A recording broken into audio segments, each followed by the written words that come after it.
Bonjour à tous et bienvenue dans SIC, le pardon des entrepreneurs, les journées du patrimoine et le congrès eucharistique de Budapest annulés. C'est tout de suite dans SIC. Ce week-end, les entrepreneurs et dirigeants chrétiens ont marché. Les membres bretons des EDC ont cheminé pour leur pardon annuel à Sainte-Anne-d'Auray, dans le Morbihan. Ils sont partis dimanche matin depuis le village de Brec pour rejoindre la basilique Notre-Dame de Sainte-Anne-d'Auray, dans laquelle l'évêque de Vannes, Monseigneur Raymond Santaine, a présidé la messe.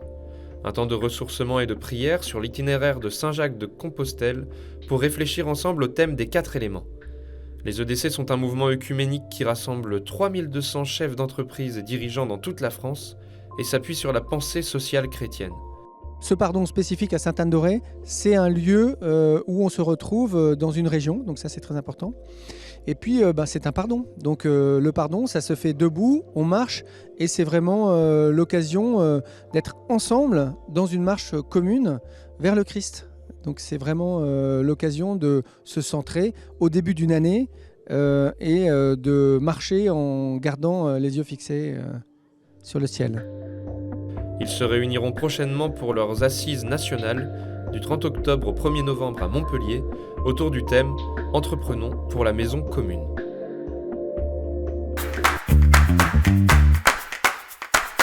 Ce week-end, les journées européennes du patrimoine ont encore permis à des milliers de Français de partir à la découverte de leur patrimoine et en particulier du patrimoine religieux partout à travers la France. Et à Paris, faute de pouvoir visiter la cathédrale Notre-Dame, c'est sur le parvis que les visiteurs ont eu droit à un spectacle exceptionnel. Des bruits de scie, de marteaux, de coups de hache, des charpentiers sont venus montrer et partager leur savoir-faire ancestraux avec le public venu nombreux. Ravagée par un incendie en avril 2019, la cathédrale est toujours en phase de sécurisation. Le chantier de démontage de l'échafaudage devrait prendre encore un mois, selon le général Jean-Louis Georgelin, président de l'établissement public chargé de la conservation et de la restauration de Notre-Dame, présent samedi pour faire le point sur l'avancée des travaux.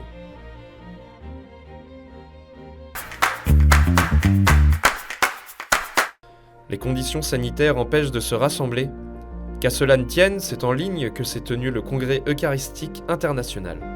Prévu à Budapest, cette 52e édition a été reportée l'année prochaine. En lieu et place, les organisateurs ont publié une série de 11 vidéos envoyées par les participants.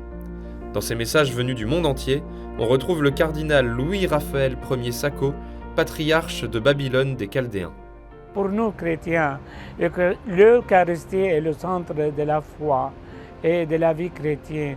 Tout se déroule autour de l'Eucharistie que dans notre Église chaldéenne l'appelons le Grand Sacrement. Mais aussi le cardinal Gérald Cyprien Lacroix, archevêque de Québec.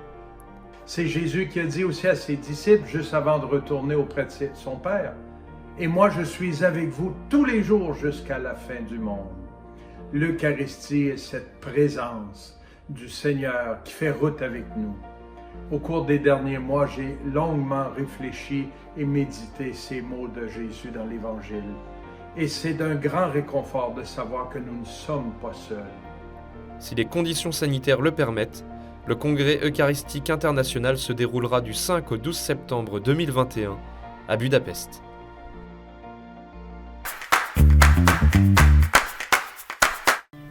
Samedi, le diocèse de Toulon était dans la joie. 7 prêtres et 5 diacres ont été ordonnés par Monseigneur Dominique Ray pour le diocèse de Toulon lors d'une célébration au séminaire de la Castille. Originaires du Vietnam, du Brésil, de Colombie, du Venezuela ou encore de la Côte d'Ivoire, ces nouveaux ordonnés portent à 9 le nombre de nouveaux prêtres et 6 les nouveaux diacres dans le diocèse. Habituellement, les ordinations ont lieu en juin autour de la fête des apôtres Saint-Pierre et Saint-Paul. Mais cette année, de nombreux diocèses les ont repoussés au mois de septembre en raison des règles sanitaires à respecter.